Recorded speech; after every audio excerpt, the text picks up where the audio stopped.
Assalamualaikum warahmatullahi wabarakatuh. Bismillahirrahmanirrahim. Alhamdulillahirabbil alamin.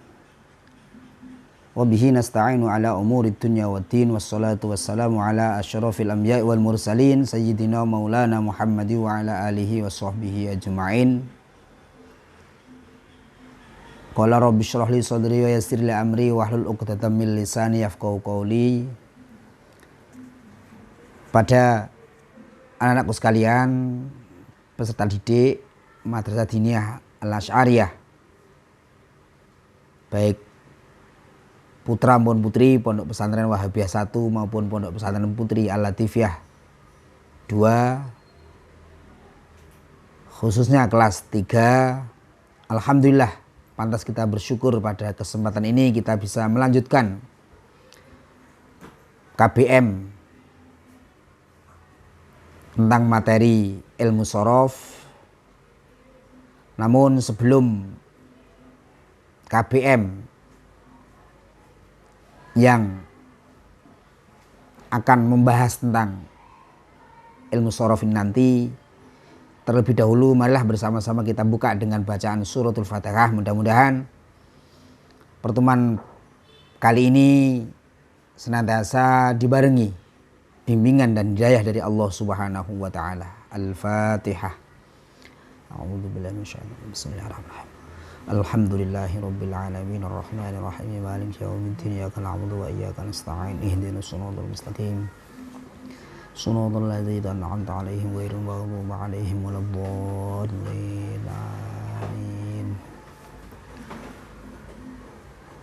Anak-anakku sekalian yang saya banggakan,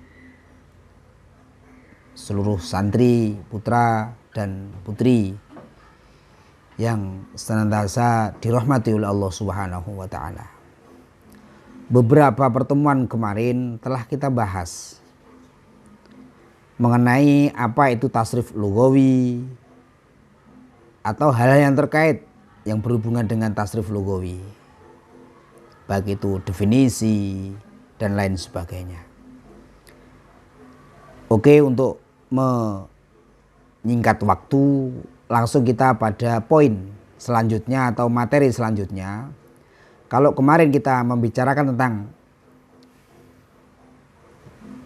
tasrif lughawi dari awal tasrifan yang berwakek mufrad mudzakkar ghaib sampai kepada mutakallim wahdah dan mutakallim ma'al ghair, mari kita mereview kembali dari awal. Kalau kemarin kita sudah membahas tentang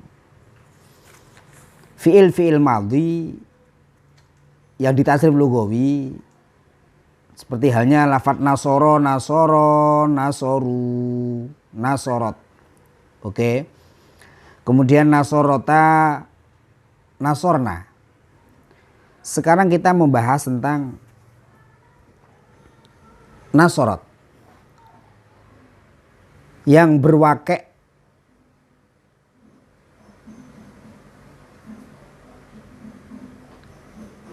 tasniyah muannas ghaibah.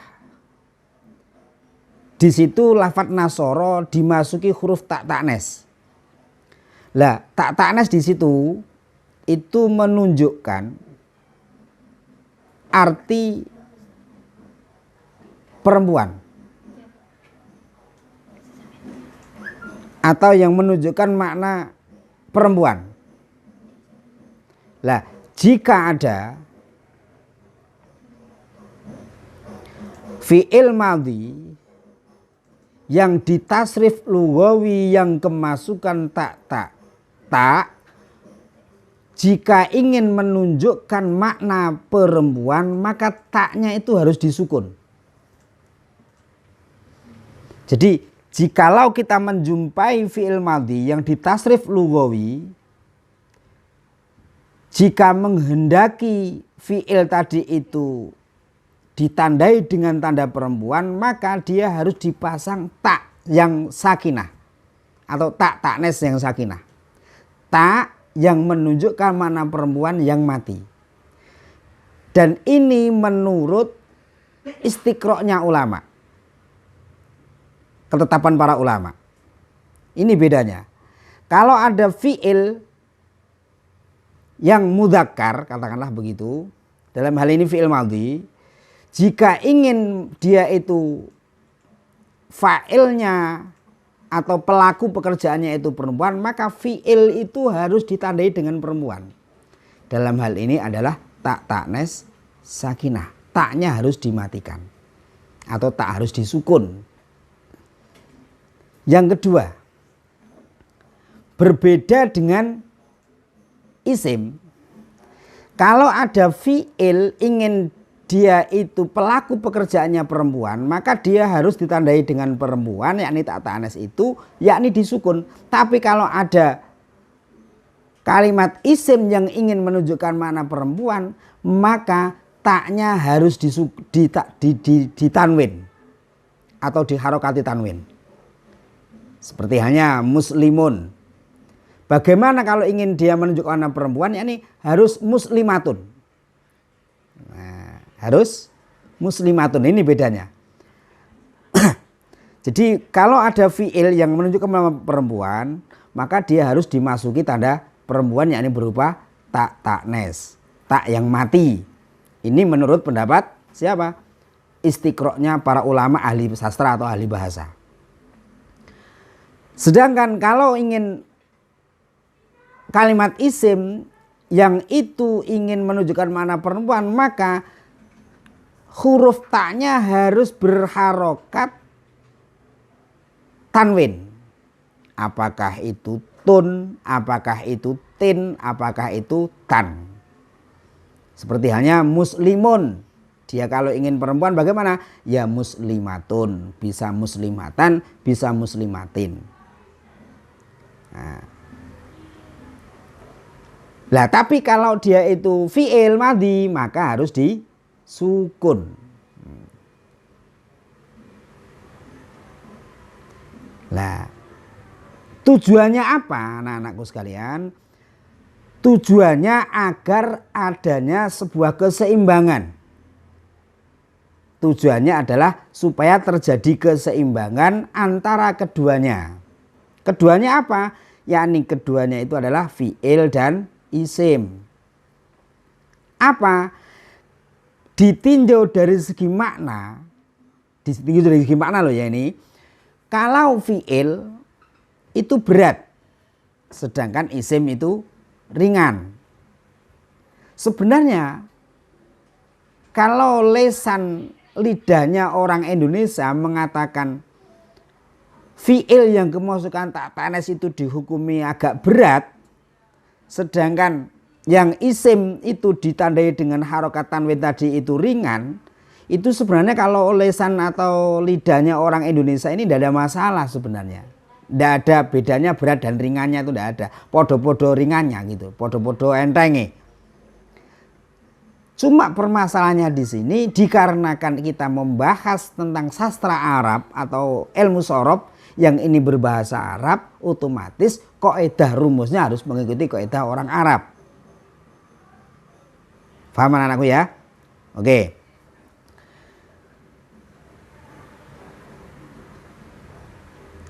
Sekarang setelah nasorot adalah nasorota.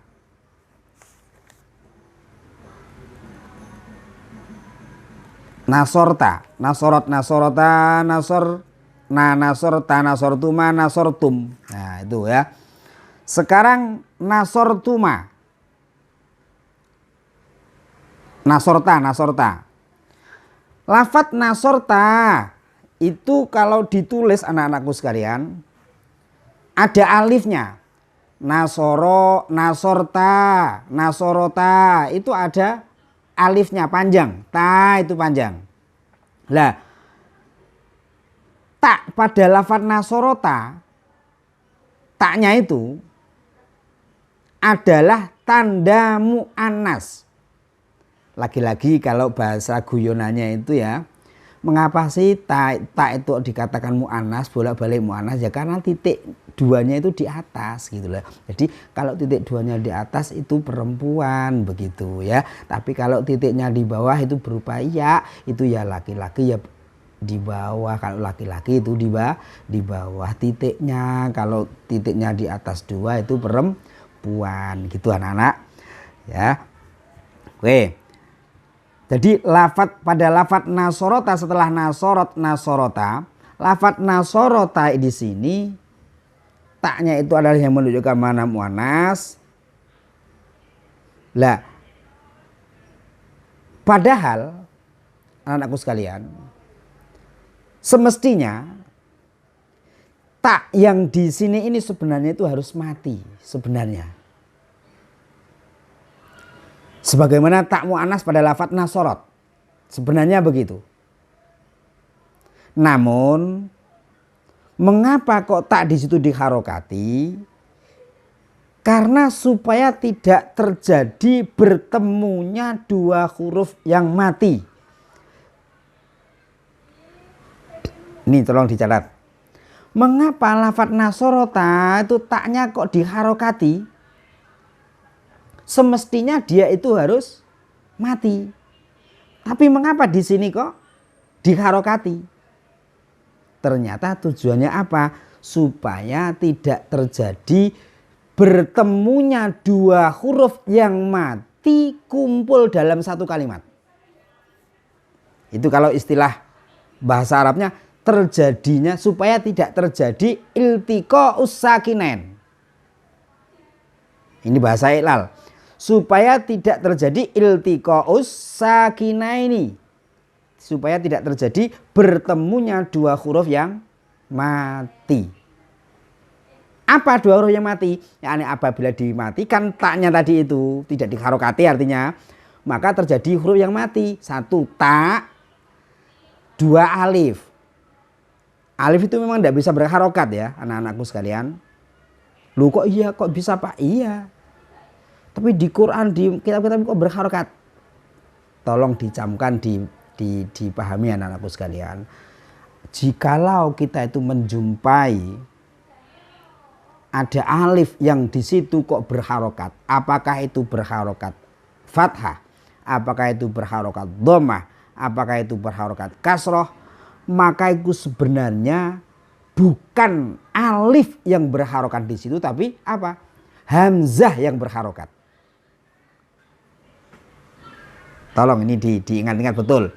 Jadi kalau kita menjumpai ada alif kok berharokat, itu sebenarnya hakikatnya adalah bukan alif yang berharokat, tapi hamzah yang berharokat. Nah ini tolong di dalam bahasa Jawa dititeni, diingat-ingat betul.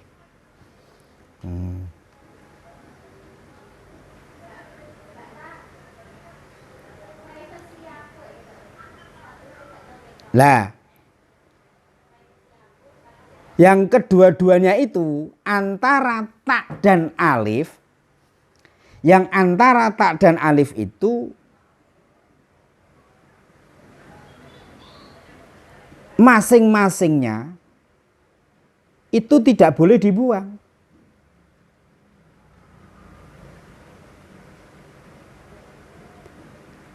Bertemunya dua huruf yang mati itu, andaikan tadi diharokati sukun, itu supaya tidak terjadi dua huruf yang mati yang salah satunya dibuang, itu tidak boleh.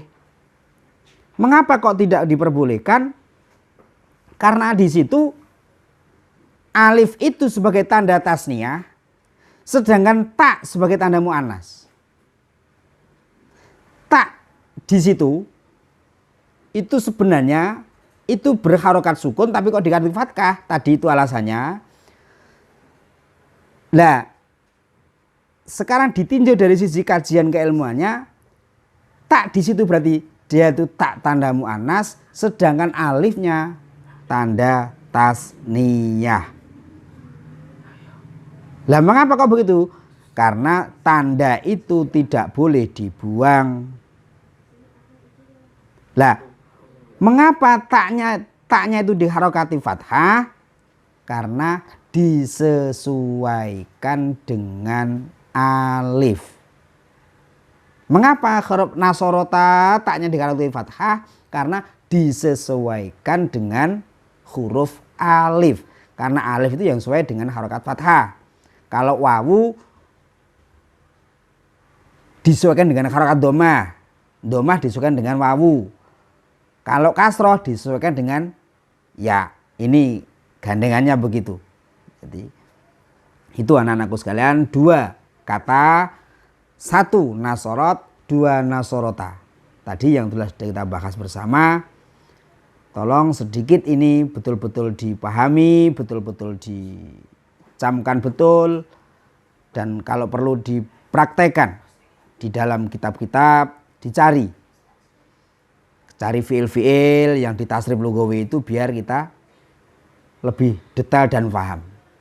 Mudah-mudahan sedikit pertemuan ini senantiasa membawa barokah manfaat kepada kita semuanya dan selalu dalam bimbingan dan hidayah Allah Subhanahu wa taala.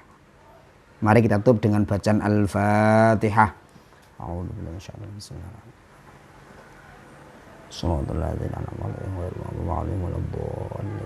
Amin. Kurang lebihnya mohon maaf. Saya akhiri ihdinas siratal mustaqim. Wassalamualaikum warahmatullahi wabarakatuh.